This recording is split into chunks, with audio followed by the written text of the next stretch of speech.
Bom dia a todos.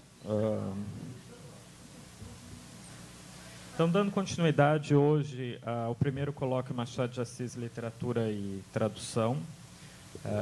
Meu nome é Robert de Broes, eu vou coordenar a mesa do professor Cid.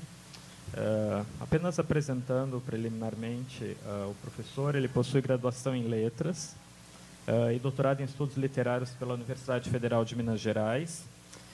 Pós-doutorado em Literatura Comparada pela Universidade de Coimbra, Portugal. É professor associado 1 de Literatura Brasileira da Universidade Federal do Ceará, com um projeto de pesquisa denominado O Esvaziamento da História nas Literaturas Brasileira e Portuguesa Contemporâneas. Tem mais de uma centena de textos publicados sobre literatura e cultura brasileira e portuguesa e orienta tese e dissertações.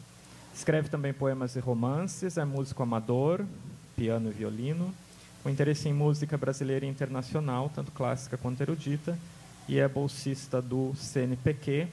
A palestra que ele vai nos apresentar hoje chama-se O Belo e Terrível Mundo de Brás Cubas e a Impossibilidade da Morte. Professor, por favor.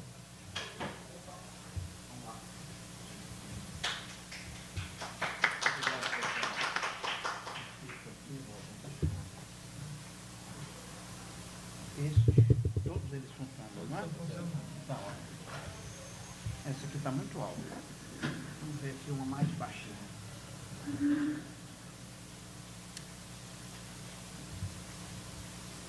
Bom, meu cordial bom dia a todos. Falar do texto literário é muito difícil, né? E a gente vive disso, e falar de Machado de Assis, então, é uma coisa terrível. A sensação é sempre de falta. E eu acho que talvez porque a própria literatura, né, a própria arte, seja o domínio da falta, né, o domínio da ausência, mas é mágico isso daí. Antes de falar de Brás Cubas, eu queria citar aqui, narrar um pequeno trecho de um livro que foi publicado no final do ano passado. Ele ainda não foi traduzido para o português, é do Giorgio Agamben, Il fuoco e il racconto. Depois a gente conta o porquê dessa coisa. Eu queria convidar a professora Amina para ler em italiano. Esse é um texto pequeno, mas muito bonito. Aí depois eu faço a minha traição em português. Professor, esse texto que está na citação, tá bom? Acho que esse microfone. Il titolo è Il fuoco e il racconto. Alla fine del suo libro sulla mistica ebraica, Scholem racconta questa storia che gli era stata trasmessa da Joseph Agnon. Quando il Baal Shem, il fondatore dello chassidismo, doveva assolvere un compito difficile, andava in un certo posto nel bosco, accendeva un fuoco, diceva le preghiere e ciò che voleva si realizzava. Quando una generazione dopo il Magid di Meserich si trovò di fronte allo stesso problema, si recò in quel posto nel bosco e disse: non sappiamo più accendere il fuoco, ma possiamo dire le preghiere. E tutto avvenne secondo il suo desiderio.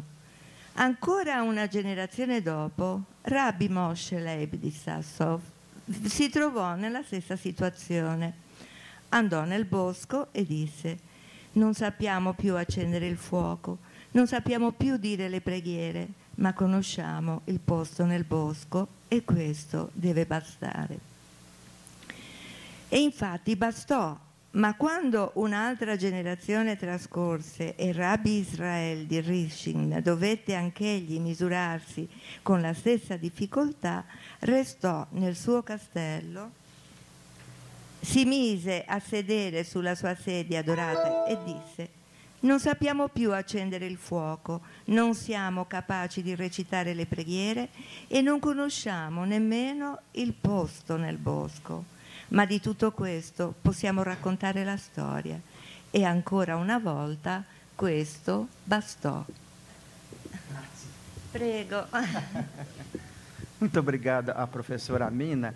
Eu queria ouvir essas palavras por um nativo da língua, porque é um texto que eu considero tão bonito. E é curioso, porque esse livro ele foi lançado recentemente, e um amigo trouxe para mim, da Itália, agora no início do ano. E é logo o primeiro ensaio, que se chama exatamente Il fuoco e il racconto, que é o título do livro. E quando eu li essa pequena narrativa, eu não consegui continuar a ler o ensaio do Agamben. Eu fiquei pensando nela, assim, horas e horas. Depois é que eu fui ler o ensaio tudo. Agora eu vou cometer a minha traição. Em português, né, a narrativa é a seguinte. Quando Baal Shem, o fundador do chassidismo, devia resolver uma tarefa difícil, ia a um certo lugar no bosque, acendia um fogo, fazia as orações e assim o que desejava se realizava. Quando, uma geração depois, Mag de Meserit se encontrou diante do mesmo problema, colocou-se no mesmo lugar do bosque e disse: não sabemos mais acender o fogo, mas podemos dizer as orações. E tudo se resolveu conforme seu desejo. Ainda uma geração depois, Rabi Moshe Leib de Sassov se encontrou na mesma situação, foi ao bosque e disse: não sabemos mais acender o fogo, não sabemos mais dizer as orações, mas conhecemos o lugar no bosque e isto deve bastar. E de fato bastou. Mas quando uma outra geração transcorreu e Rabi Israel de Riskin defrontou-se com a mesma dificuldade, permaneceu em seu castelo, deixou-se estar em sua cadeira dourada e disse: não sabemos mais acender o fogo, não somos capazes de dizer as orações, não conhecemos nem mesmo o lugar no bosque, mas de tudo isso podemos contar a história. E mais uma vez, isso bastou. Bom, o Agamben toma esse texto como uma alegoria da literatura. Né? Ou seja, quando tudo falta, você tem uma história, né? Você tem uma narrativa.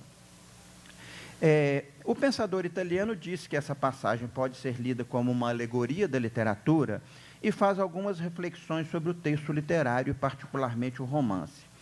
Entre outros comentários, Agamben diz que o romance narra a própria perda do fogo, da oração e do lugar, erguendo o seu reino sobre a falta, sobre a ausência.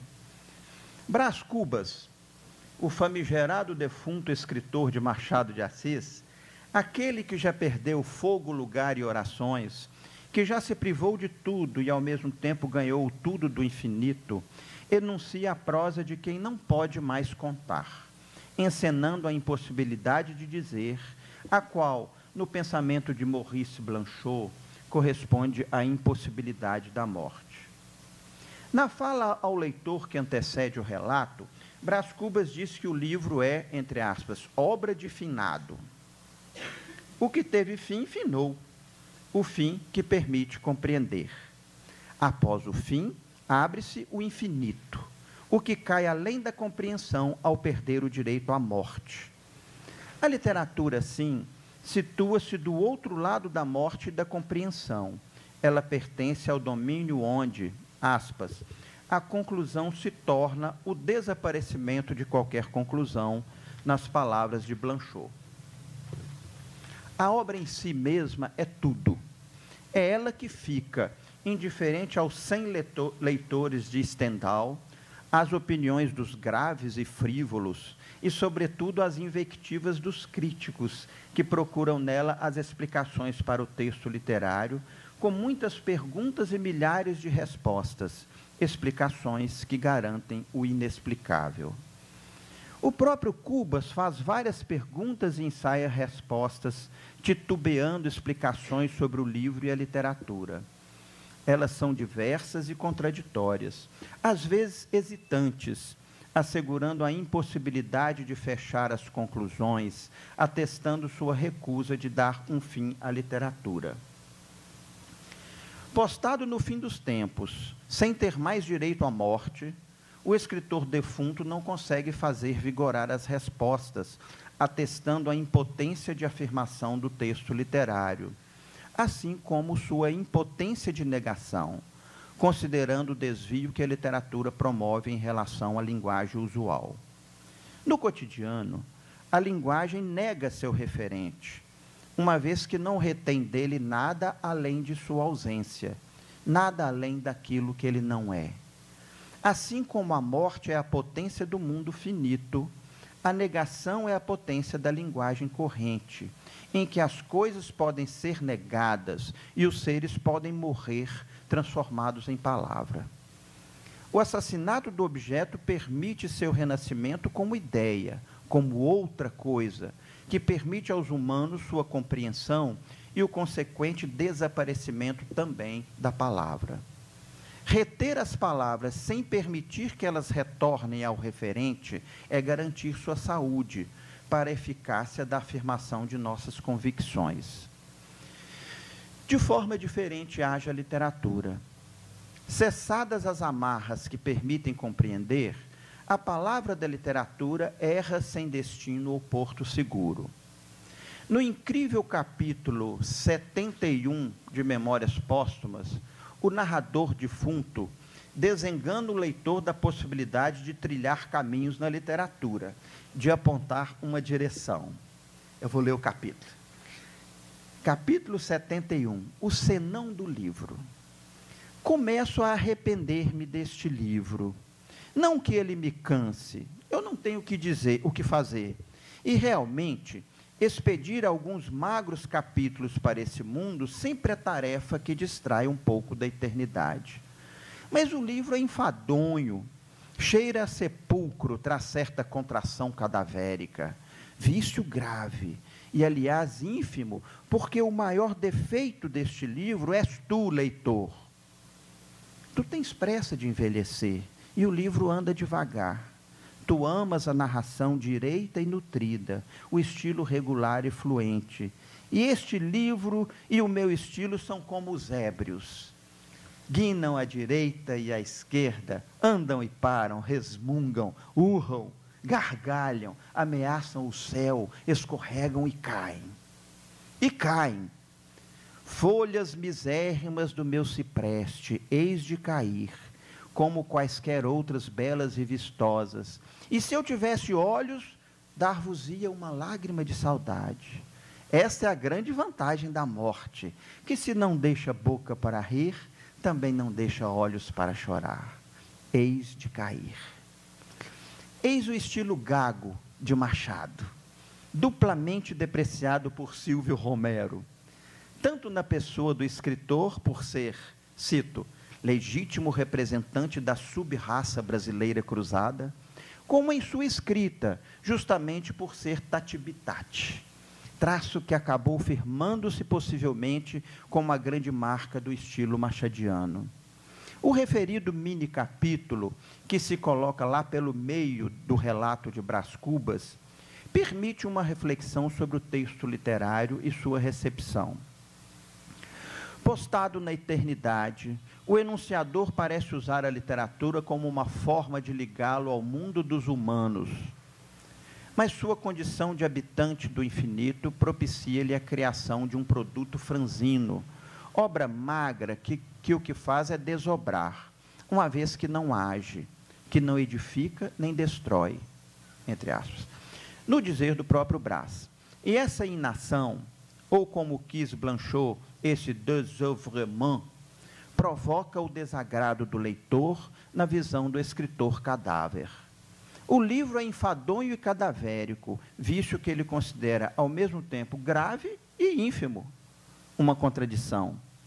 O oxímoro parece andar de mãos dadas com a hesitação e a dificuldade de afirmar, e, consequentemente, de negar. Para o morador do Undiscovered Country de Hamlet, esse tipo de vício não é propriamente defeito, porque, uma vez que dispõe de todo o infinito, é impossível que algum método ali seja operante, justamente pela impossibilidade de se delimitar o discurso. Para o leitor, que vive sob as leis finitas, ele que tem pressa de envelhecer e, consequentemente, caminha para a morte, seu fim, sua conclusão, seu arremate, o livro carece de método, de uma loyauté méthodique que estabeleça o fim que permite compreender. E antes do fim, a estrada que conduz ao fim, que espera-se seja, cito, direita e nutrida, regular e fluente. Nova citação. Lição de cor e compostura na aula é o que exigia de Brás Cubas, seu velho mestre de primeiras letras. Entre aspas, nada mais, nada menos do que quer a vida, que é das últimas letras. É o que quer o leitor do romance que representa a vida. A lição de cor, a compostura metódica que confere sentido à narrativa. Do outro lado está o infinito, que só lhe concede a ebriedade, as guinadas errantes, os urros, as quedas. Assim, a conclusão, que segundo Blanchot é a ausência de conclusão, é que as folhas do livro vão cair, vítimas do desastre da incompreensão, do naufrágio da falta de sentido. E afinal, como a morte não deixa boca para sorrir e nem para dizer, também não permite sofrimento nem lamentação. O que fica é uma escritura. O ser que outrora fizera parte do mundo dos homens numa sociedade masculina, teve suas frias carnes roídas pelos vermes, conforme dedicatória de Cubas ao primeiro da fila. O verme pertence ao mundo finito, bem como as frias carnes de um cadáver, aquele que terminou para concluir uma vida sem conclusões, mas cujo termo garante a continuação dessa humanidade eternamente hipocondríaca e miserável, ainda que ele, o ser que precedeu o cadáver, não tenha transmitido a nenhuma criatura esse legado. A dedicatória é feita com, entre aspas, saudosa lembrança. Saudosa lembrança de quê? Do verme, do cadáver que demarca o fim de uma vida, possivelmente dos dois, ou ainda de um terceiro, a própria vida cuja ausência é assinalada pela presença do cadáver e do verme que rói os despojos de vida, permitindo a Brás Cubas, homem e obra, penetrar no infinito. Para Blanchot, além da errância que desliza em sua ambiguidade, a palavra literária padece da angústia e do delírio da origem. Sendo pouca para o tanto que deve comportar, parece querer compensar sua carência de excessos inacessíveis com a busca do momento anterior ao nome. Ocorre-nos a visão de Brás Cubas escanchada em seu onírico paquiderme a correr sua involuntária carreira em busca da origem dos tempos. Um sonho, sim, assim como é o sonho da literatura achar a palavra primeira, descontaminada em sua origem de palavra. A carreira parece-lhe, a Cubas, uma viagem sem destino, ao que lhe retruca o hipopótamo. Engana-se, replicou o animal, nós vamos à origem dos séculos. A proposta é fascinante, uma vez que nosso poder é fazer o que é depois. Como buscar o que é antes? Como achar o que estava ali e não está mais, que se tornou indisponível? A viagem de Brás no lombo do paquiderme parecia fascinante em princípio, mas de sedutora passou a, cito, enfadonha e extravagante, o frio incômodo, a condução violenta e o resultado impalpável. Impalpável, como o relato de Brás Cubas, como a literatura, que, assim como os séculos, irrita-se, aspas, com lhe devassarem a origem. O próprio autor, no início do capítulo 7, adverte de que aquilo se trata do relato de um delírio. É, portanto, uma fabulação. Consequentemente, é literatura, como tudo que se encontra no livro, domínio onde, entre aspas, tudo escapava à compreensão do olhar humano, fecha aspas, conforme afirma o delirante. Brás Cubas faz essa referência ao se deparar com uma imensa figura de mulher, que adiante se apresentou como natureza ou Pandora. Ao deparar-se frente a frente com a estranha visada, Brás Cubas é dominado pelo fascínio, e quem está fascinado não pode compreender. Assim ele dá a pergunta, entendeste-me? formulada pelo fantasma, a seguinte resposta: não, respondi, nem quero entender-te. Tu és absurda, tu és uma fábula. Eu estou sonhando, de certo. Ou, se é verdade que enlouqueci, tu não passas de uma concepção de alienado. Isto é, uma coisa vã que a razão ausente não pode reger ou palpar. Blanchot tenta compreender o que não pode ser compreendido e arrisca aqui e ali em sua obra o que seria o ato de escrever. Escrever é fazer-se eco do que não pode parar de falar.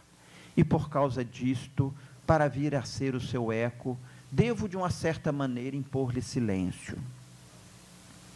Escrever é entregar-se ao fascínio da ausência de tempo.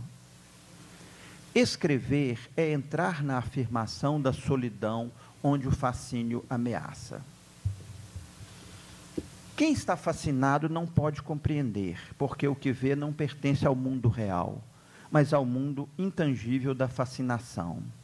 Sem poder atribuir sentido, concluir, finalizar, aquele que escreve só convive com o silêncio, a solidão, o interminável, o absoluto. Como diz a visão fascinante a Cubas, entre aspas, grande lascivo, espera-te a voluptuosidade do nada. Entretanto, o personagem quer viver. A nenhum de nós interessa, como viventes, aventurar-se pelo país desconhecido. E assim, ele suplica a Pandora que lhe dê mais alguns instantes de vida. Mas depois muda de ideia, e a viagem vertiginosa continua ao ponto de escapar a qualquer compreensão. Curiosamente, no capítulo seguinte, a razão, com letras maiúsculas, convida a sandice a retirar-se, para que se instaure a ordem e, afinal, em que pese toda a resistência da loucura, consegue expulsá-la, ainda que momentaneamente. A alternância entre razão e desrazão faz lembrar a reflexão de Blanchot sobre a mão que escreve, a mão doente, e a mão que intervém, a mão do poder. A primeira obedece a uma ordem imperiosa, uma exigência inelutável, a que o pensador dá o nome de preensão persecutória. A outra mão é a mão do domínio, a que procura garantir a compostura do escrito e, possivelmente, sua intenção decorosa. Essa mão é a responsável pela expulsão da sandice da casa do escritor. E também é ela quem declara a castidade do livro. Cito: este livro é casto, ao menos na intenção. Na intenção é castíssimo. São as palavras do nosso Brás. Intenção e razão andam de mãos dadas, ou compõem uma única mão, e é ainda essa mão que garante a resistência do autor a se entregar ao reino da fascinação, como um Ulisses a querer ouvir o canto das sereias, sem ser arrebatado por elas, amarrando-se ao mastro. No capítulo O Recluso, o escritor repreende sua pena pela desordem que instaura no relato. Pena de maus costumes, ata uma gravata ao estilo, veste-lhe um colete menos sórdido. E depois sim, depois vem comigo, entra nessa casa, estira-te nessa rede que me embalou, a melhor parte dos anos que decorreram desde o inventário do meu pai até 1842. Esses são, segundo a concepção irônica, a meu ver, de Blanchot, os, entre aspas, os mais literários de todos os escritores. Isto é, aqueles que parecem querer evitar os extremos da literatura, entregando-se à ação, à comunidade do trabalho, ao ofício de escrever e ao prazer de ser lido e usufruir desta glória. A glória também está ao lado da intenção e da razão. Brás Cubas, no momento em que escreve, está imune à glória, coisa dos humanos, mas nem sempre foi assim. As opiniões sobre a importância da glória se polarizavam nos discursos do tio militar e do tio cônego.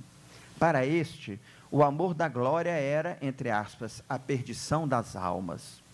Enquanto para aquele, entre aspas, O amor da glória era a coisa mais verdadeiramente humana que há no homem. Que o leitor decidisse sobre quem estaria certo, que ele, Cubas, já havia decidido pela fama e pelo esplendor, ao idealizar o emplasto, já perto do seu fim. Ainda quando jovem, a caminho de Coimbra, enquanto conjecturava sobre seu grande futuro, ele aventava a hipótese de ser literato, embora não escrevesse nada. Após a morte do pai, o narrador declara que, entre outras atividades, entre aspas, escrevia política e fazia literatura. E acrescenta, aspas, mandava artigos e versos para as folhas públicas e cheguei a alcançar certa reputação de polemista e poeta. Assim, o rapaz de futuro promissor não chegou à glória literária, o que seria o máximo, mas granjeou certa reputação, o que é mais importante do que o texto literário em si. Todos querem ser reconhecidos e elogiados pelo fazer literário, como o capitão do navio que levou Cubas a Portugal, o que temia que seus sentimentos atrapalhassem a perfeição dos versos, como também o primo de Virgília, o Luís Dutra, que privava com as musas, segundo o enunciador, e ficava inquieto por lhe obter a aprovação para os seus versos. Que caminho é esse que o relato de Cubas segue? Afinal, ele pende para o trajeto da mão doente ou para a exigência profunda que não permite atrelamento ao mastro? Muitos foram os caminhos desenhados por leitores e críticos na trajetória desse texto fabuloso. Para Capistrano de Abreu, entre aspas, o que é fundamental e orgânico é a descrição dos costumes, a filosofia social que está implícita. Segundo Schwartz, o romance da periferia do capitalismo deixa entrever as grandes linhas de uma estrutura social, não apenas como regra de composição da narrativa, mas também como estilização de uma conduta própria à classe dominante. Isso é uma citação do livro muito conhecido, né? Regina Zilberman diz sobre Cubas que, cito, sua biografia corresponde a uma interpretação da história nacional. Consoante Melchior, aspas, não convém então levar tão a sério esse ar sobrenatural, pois o fantástico não passa de um estratagema humorístico de uma primeira manifestação de sarcasmo de Machado. Desfilam aos nossos olhos de pesquisador as leituras formalizantes, sociológicas, biográficas, existenciais, morais. A maioria delas revela-se tão engenhosa quanto a ideia do emplasto, que teve a desvantagem de matar seu autor, o que os engenhos dos críticos não puderam fazer com a obra. Afinal, a literatura é para ser levada assim tão a sério? Em A Literatura e o Direito à Morte, Maurice Blanchot afirma que quando o que ele chama réflexion imposante, e que podemos entender como discurso sério sobre a literatura, se aproxima do texto literário, cito, esta se torna uma força cáustica, capaz de destruir o que nela e na reflexão se poderia impor. Quando a crítica se afasta, então o romance e o poema voltam a ser eles mesmos em sua essência. Essa imposição dos discursos críticos não escapa a Agamben, que em um pequeno texto chamado Defesa de Kafka contra seus intérpretes, afirma: sobre o inexplicável ocorrem as mais diversas lendas. A mais engenhosa, encontrada pelos atuais guardiões do tempo ao remexerem nas velhas tradições, explica que, sendo inexplicável, ele permanece como tal em todas as explicações que dele foram dadas e continuarão a sê-lo nos séculos vindouros. São precisamente essas explicações que constituem a melhor garantia de sua inexplicabilidade. O único conteúdo do inexplicável, e nisso está a sutileza da doutrina, consistiria na ordem verdadeiramente inexplicável. 2 pontos. Explica. Não podemos subtrair-nos a essa ordem, porque ela não pressupõe nada de explicável. Ela própria é seu único pressuposto. Seja o que for que se responda ou não responda a essa ordem, mesmo o silêncio será de qualquer modo significativo, conterá de qualquer modo uma explicação. Que rumo tomar?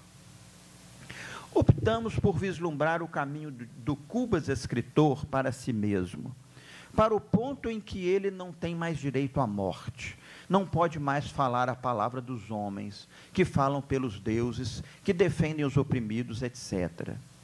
E esse ponto é feito de linguagem. Maurice Blanchot faz em um parágrafo uma interessante revisão da história da literatura.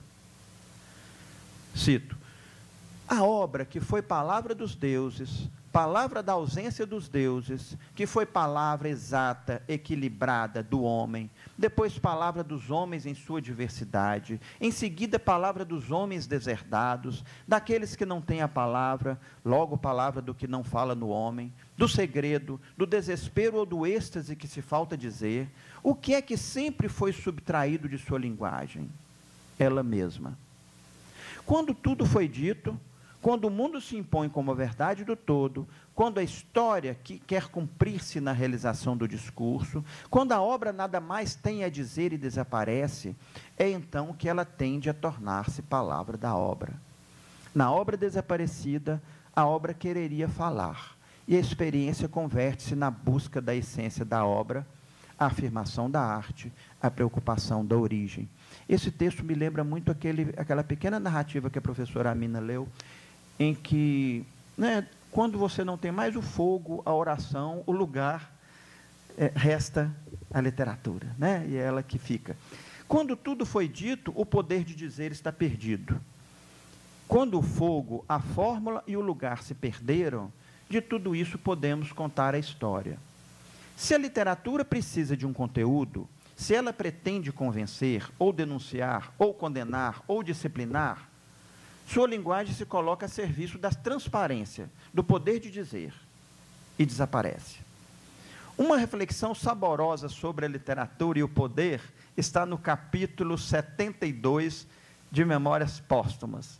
O bibliômano. Após ter discorrido sobre o senão do livro, naquele capítulo, o escritor parece arrepender-se e ameaça suprimir o capítulo em que denuncia a imperfeição do romance e acusa o leitor por suas exigências de ordem. Imagina, então, um futuro leitor, 70 anos à sua frente, procurando pelo despropósito do livro, denunciado pelo autor no capítulo precedente. Ouçamos a voz de Brás Cubas. Olhai, daqui a 70 anos, um sujeito magro, amarelo, grisalho, que não ama nenhuma outra coisa além dos livros, inclina-se sobre a página anterior, a ver se lhe descobre o despropósito. Lê, relê, treslê, desengonça as palavras, saca uma sílaba, depois outra, mais outra, e as restantes, examina-as por dentro e por fora, por todos os lados, contra a luz, espaneja-as, esfrega-as no joelho, lava-as e nada, não acha o despropósito. Observe-se que esse bibliômano do futuro tem nas mãos o único exemplar existente de Memórias Póstumas de Brás Cubas, o que o torna uma obra absolutamente singular. Se o bibliômano não lhe acha o despropósito, também não lhe decifra o propósito. Afinal, aquilo é um romance, uma obra literária, sem força nem poder no mundo. E o mundo que se segue janela fora lhe aponta a direção do poder. Cito: nesse momento passa-lhe por baixo da janela um César ou um Cromwell, a caminho do poder. O narrador faz com que o bibliômano feche a janela e a literatura aponta para outra direção. No movimento dos fins para o infinito, sua linguagem é opaca, e o que ressai é seu poder de brilho. Esse movimento em direção à morte, que é morte na literatura, que é a impossibilidade da morte, que é estar a morrer sem fim, é um movimento contraditório, porém não dialético, na acepção que a metafísica ocidental nos ensinou, uma vez que não há aí resolução, síntese e conciliação. A existência de Brás Cubas se abre para o mundo, fazendo da morte uma tarefa sem fim em seus domínios. Nesse espaço, nada pode ser dito com autenticidade. Não há verdade exemplar. As palavras traem a tolice do mundo e a impossibilidade de dizer. Por mais que tolice e impossibilidade estejam investidas de uma linguagem nobre, à altura das melhores tradições das letras. Machado é cruel com a matéria que compõe o romance e não economiza vulgaridades. Aqui descreve os trejeitos de cabeleireiro com que Brás enlaça e ajeita os cabelos de Virgília em um pente com diamantes. Ali filosofa sobre a função dos calos, que aperfeiçoam a felicidade terrestre. Mais adiante, brinda o leitor com uma reflexão sobre a relação entre a competição dos chapeleiros, o nariz e o amor. Logo mais, a imortalização das pernas em um capítulo dedicado a elas.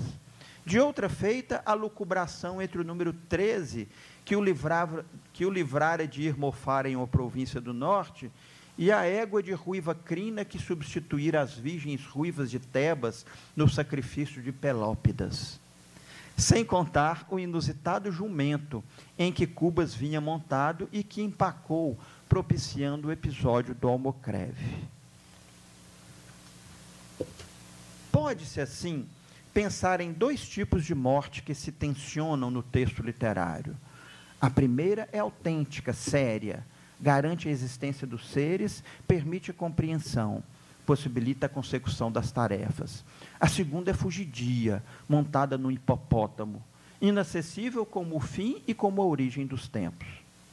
A morte de Brás Cubas é o supremo instante em que o personagem se torna liberto da ordem do tempo. Este é o momento em que o tempo é eliminado pelo próprio tempo. O que está fora do tempo, portanto, disponibiliza para Cubas o tempo puro. A narrativa do defunto autor começa com o fim que somente ele permite que se compreenda o mundo. E, do outro lado, permite que o escritor o transforme no mais terrível e mais belo dos mundos possíveis. O ponto fabuloso do encontro com a morte é que torna possível a Brás Cubas recompor o mundo no romance, no reino do ficcional. A morte de Cubas acaba se transformando, assim, na impossibilidade da morte. Brás Cubas morre, mas na realidade vive. É uma condição estranha. Ele, em verdade, não morreu porque não abandonou o mundo e a morte. Então, ele vive a morrer porque eliminou a possibilidade de morrer após a morte. A astúcia de Cubas consiste em dar a impressão de fraqueza na vida e depois da vida, fortalecendo-se na ressurreição da morte, na não negação de sua possibilidade.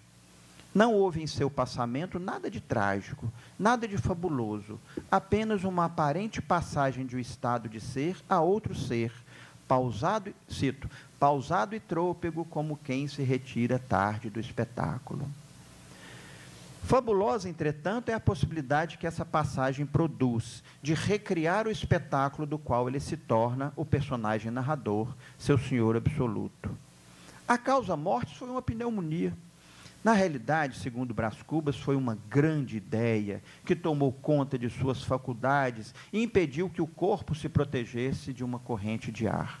Enquanto ele esperava que, com a execução da ideia do emplasto, se notabilizasse entre os humanos, enquanto se via, cito, ascender do chão das turbas e remontar ao céu como uma águia imortal, fecha aspas, ele acabou encontrando o caminho da eternidade pela via de uma pneumonia. A fragilidade do corpo não foi capaz de esperar que a mente poderosa do homem pudesse engendrar a panaceia dos males do mundo. O que é que torna fascinante esse romance? Qual teria sido a causa de sua canonização? Certamente não é o conteúdo, que não poderia ser mais anódino, mais pleno da tolice que se encontra em qualquer esquina do mundo. A forma, possivelmente, também não. Ele que, como representante do romance do século XIX, não procede de maneira digna e comportada para os padrões da época. Já nas primeiras publicações notícias, né, nas primeiras notícias da publicação do livro, em 1881, Capistrano de Abreu perguntava: as Memórias Póstumas de Brás Cubas são um romance? As Memórias de Brás não conseguem se comportar com o mínimo decoro em relação às leis de inventio, dispositio e elocutio. Sua moral é duvidosa, por mais que se tente atrelá-la a um momento histórico ou a um evento de classe. Maurice Blanchot reescreve Mallarmé, afirmando que um poema não é a matéria de que é feito. A obra faz aparecer o que desaparece no objeto. A estátua glorifica o mármore. O quadro não é feito a partir da tela e com ingredientes materiais. É a presença dessa matéria que, sem ele, permaneceria escondida de nós. E o poema não é feito nem com ideias nem com palavras, mas é aquilo a partir do qual as palavras tornam-se sua aparência e a profundidade elementar sobre a qual essa aparência se abre e, entretanto, se fecha de novo. Se o escritor se serve da palavra, e se o advogado também se serve da palavra, aquele, o escritor, utiliza-a de maneira que ela não é propriamente utilizada, no sentido de se tornar útil. Da mesma forma, a utilização artística da palavra não a nega, não a consome pelo uso, como ocorre com o discurso das leis, por exemplo. A palavra artística é afirmada em sua transformação em arte, é revelada em sua obscuridade, seguindo um caminho que só conduz a ela própria, isto é, o que fica na obra não são as palavras, mas aquilo em que as palavras se tornam, possivelmente seu mistério e sua indisponibilidade. Lembrando a narrativa de Gershom Scholem, aquela do início, transcrita no início desse texto, podemos dizer que Memórias Póstumas de Brás Cubas não sabe fazer fogo, não sabe orar, e abandonou seu lugar no bosque. Mas de tudo isso pode contar a história, ainda que seja a história da ausência, a memória da perda do fogo, da fórmula, do lugar. O conteúdo e a forma são palpáveis, a obra é intangível. Bom, citação no início, citação no fim, contra os preceitos da metodologia acadêmica. Não resisto a terminar essa conversa com uma citação do Antônio Cândido, talvez a parte mais saborosa do seu esquema de Machado de Assis, né? Texto famoso. A citação é a seguinte: o melhor que posso fazer é aconselhar a cada um que esqueça o que eu disse, compendiando os críticos e abra diretamente os livros de Machado de Assis. Muito obrigado.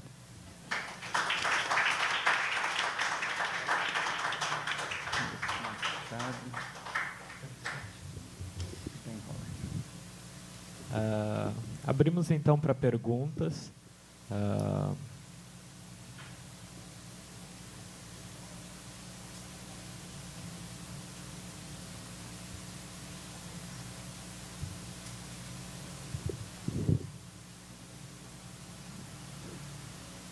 Não é propriamente uma pergunta. Desculpe, meu nome é Marta, eu sou da Casa de Rui Barbosa, do Rio de Janeiro. Não é propriamente uma pergunta, professor Cid. Bom, primeiro é uma pergunta interesseríssima, não fosse eu uma machadiana, né, o princípio de Helvétius. Eu queria que o senhor repetisse o título do livro do Agamben, de onde sai o... É mesmo Il Foco e Il Racconto? Il Foco e Il Racconto. Eu pensei que isso fosse um capítulo. O fogo e a narrativa, não é? Isso. E, na verdade, eu queria comentar apenas o meu prazer de ouvir a sua conferência, porque é tão difícil a gente ouvir alguma coisa nova sobre Memórias Póstumas de Brás Cubas, que é o livro, acho que, sobre que mais já se escreveu neste país e até em outros, que a sua leitura entre Agamben, ou motivada por Agamben, ou acendida por Agamben, a sua leitura pelo fogo, já esquecido, mas presente, vivo, incandescente na narrativa, e substanciada ao longo do texto por Blanchot, para os meus ouvidos, meio virgens de Blanchot, uma delícia, um aprendizado. Eu só queria agradecer. Muito obrigada. Eu queria comentar, porque eu que agradeço. Aliás, eu até fui muito mal educado, esqueci até de agradecer o convite né, dos organizadores do evento. E é curioso que eu acho que foi há uns 2 meses atrás, que quando o pessoal... Cid, eu sei que você é leitor de Machado de Assis e tal. Eu detesto a palavra especialista, eu até tremo quando eu escuto essa palavra, não gosto e não quero ser, sabe? Mas é paixão pelo Machado, né? E quando o pessoal me convidou para falar alguma coisa sobre Machado, eu falei, meu Deus do céu, o que falar sobre Machado? Já foi tudo dito, não há nada. Aí você fica lá com aquela ideia do emplasto, Brás Cubas, né? Pensando aqui no momento de glória. E aí vem Memórias Póstumas à cabeça da gente. Aí eu falo, meu Deus, por que Memórias Póstumas? É o livro mais comentado da literatura brasileira de todos os tempos. Que loucura é essa de você falar sobre isso? Eu conversando comigo mesmo, né? Mas aí ele não saiu de mim, ele virou o emplasto Brás Cubas, aquela ideia louca. Eu falei, não, é ele, eu vou ter que falar. Porque eu já escrevi sobre vários romances, né? E talvez o meu preferido, viu, Marta? Eu amo, assim, o último, né, o Memorial de Aires. Eu acho aquilo de uma poesia, de uma doçura. É outro Machado, é completamente... sim, sem dúvida. Mas, você falou maldade? Mas uma maldade doce. Não sei. Não vão explicar isso, não? É complicado, né? Mas eu adoro aquele livro. Esaú e Jacó, Quincas Borba, né? Então, e eu nunca havia escrito propriamente nada sobre Memórias Póstumas. Eu vou escrever agora. E eu fiquei pensando naquele defunto, tentando escrever coisas, às vezes desconexas, né? E nós críticos, nós comentaristas, muitas vezes tentando explicar essa desconexão. E muitas vezes, como o livro do Roberto Schwartz, que eu acho ele engenhosíssimo, né? E eu acho até, embora talvez seja um pouco datado agora, nesse momento, não sei, é difícil, né, a gente também criticar a crítica, mas eu acho que é um negócio tão interessante você fazer surgir dessas ruínas do Brás Cubas uma estrutura, afinal de contas, né, que seria um espelhamento ou algo assim da própria estrutura dessa burguesia esquisita, estranha, né, capitalista e chata, né? Então, há coisas incríveis, coisas muito bem escritas, o Antônio Cândido, a Regina Zilber, enfim, né, vários escritores, mas está lá, né? Memórias Póstumas está lá. Aí vem aquela coisa do explicável e do inexplicável. Ninguém para de explicar Memórias Póstumas. O artigo que eu citei aqui, eu acho que 2 vezes, do Capistrano de Abreu, né, que foi escrito em janeiro de 1881, logo que terminou não, acho que foi quando foi lançado o livro, né? Isso, na Revista Brasileira, isso, acho que nem havia sido publicado ainda em livro, e o Capistrano de Abreu fez aquele artigo famoso, né, em que ele começa perguntando, tal. Isso, quer dizer, então, nós temos aí há 134 anos, né, escritos e dizeres sobre esse livro, e ele permanece para nós inexplicável. A gente está sempre explicando, mas ele é sempre inexplicável. Eu acho que esse é o encanto da literatura, né? Eu acho que a beleza da literatura talvez esteja aí. Eu penso. Obrigado pelas palavras. Mais alguma pergunta? Temos tempo para mais 1 ou 2 perguntas.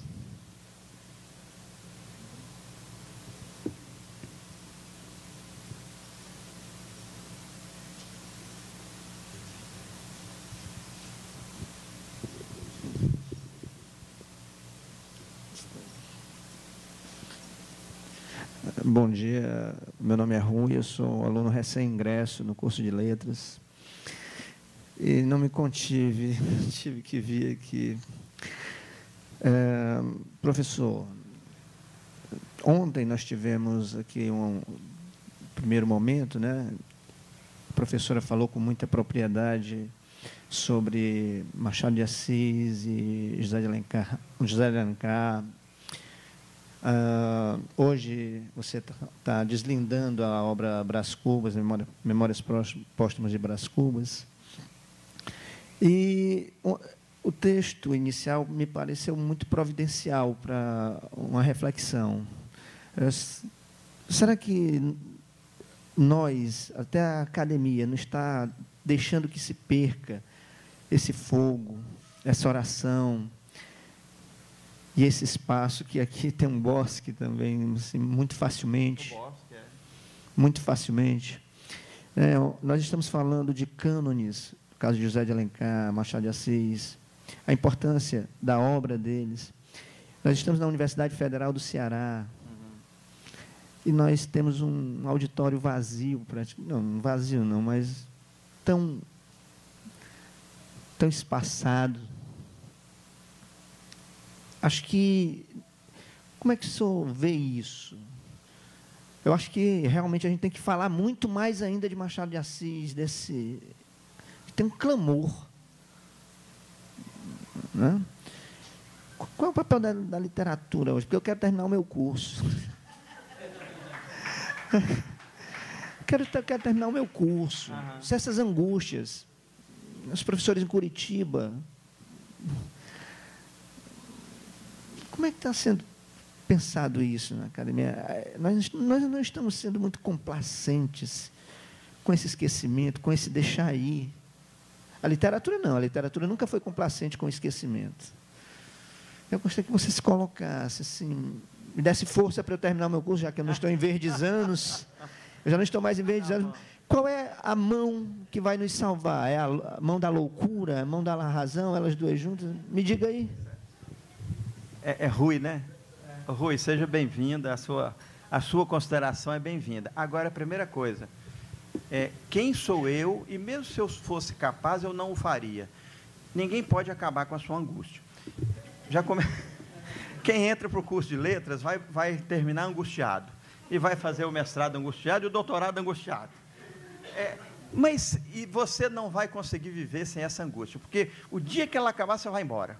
Você abre uma pizzaria ali na praça do Ferreira, entendeu? Mas eu acho que, agora, passando um pouquinho para o sério, né? Você comentou essa questão da atividade, né, de nós que falamos sobre a literatura.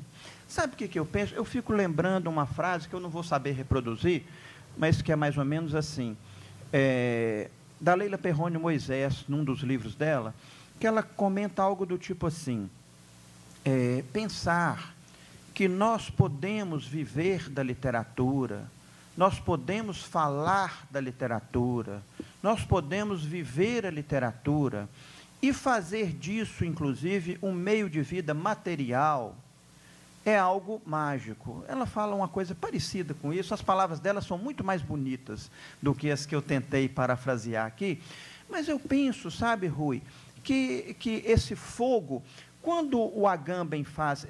Quer dizer, nós teríamos que ler esse ensaio, o que não seria possível no momento aqui, mas o ensaio é belíssimo, porque ele fala o seguinte, às vezes nós perdemos, né, o fogo, a oração, a capacidade de orar e o lugar, mas ainda temos o relato. Só que ele chama muito a atenção para uma expressão usada nessa narrativa que você citou, que ele fala assim, eu vou ler em italiano, me perdoe, ma di tutto questo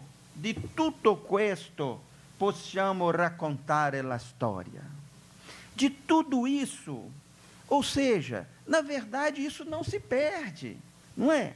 Se você pensar que o fogo, a oração, o lugar, eles vão se perder possivelmente de uma maneira material, mas a literatura vai reencontrá-los, porque a literatura, ela de alguma maneira vai ser a memória do fogo, né? Por isso que a professora Marta falou, esse fogo, essa chama, o fogo não vai se apagar, percebeu? Ele pode apagar no dia que você estiver entrando na sua casa e estiver procurando os seus óculos, pode acontecer. Aí você fecha os olhos e vai dormir, faz outra coisa. Mas enquanto você estiver lidando com a literatura vai acender o fogo sempre.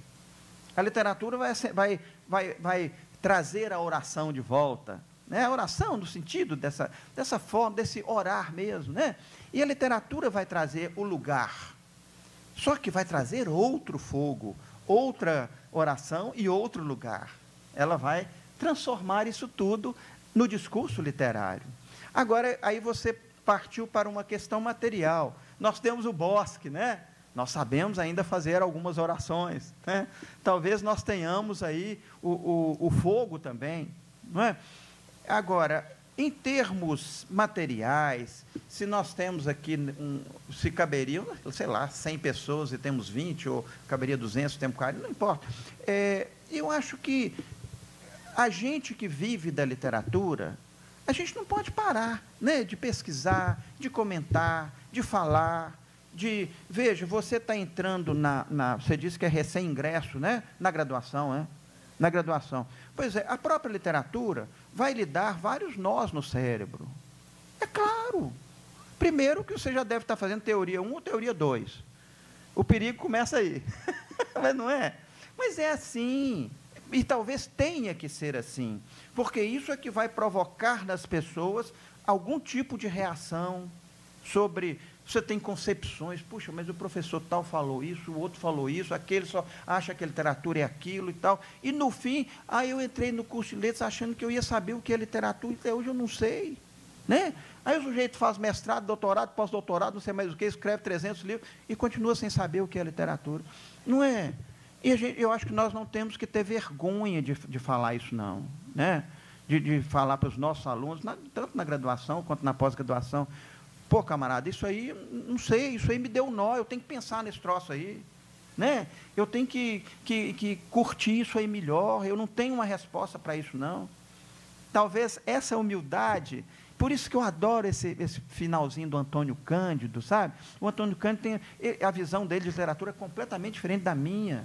Ainda bem, né, que cada um tem a sua e tal, mas eu acho que ele tem essa humildade que poucos críticos e comentaristas literários têm, sabe? E eu acho tão bonito isso. Num dos livros dele, não sei se é Literatura e Sociedade, está até na contracapa lá, nós que não temos, também vou parafrasear de uma forma mal feita, nós que não temos a capacidade de criar o texto literário, contentamo-nos em falar sobre ele. Eu acho isso tão bonito. Sabe, o sujeito dá um nome com o nome de Antônio Cândido, né? E como esse final aqui, gente, esqueça tudo que eu falei, pega o livro do Machado, né? É lá que a literatura está, não é aqui não. Né? Aqui nós estamos tentando ver se as pessoas, quem não leu Memórias Póstumas de Brás Cubas até hoje, saiba que está perdendo tempo, né? Que já devia ter lido há muito tempo. É o seu caso, Rui? Não precisa responder, não, é brincadeira. Obrigado. Obrigado. Obrigado. Gostaria de agradecer ao professor Cid pela excelente palestra, a participação do público, e voltamos então às 10h30 com a próxima mesa.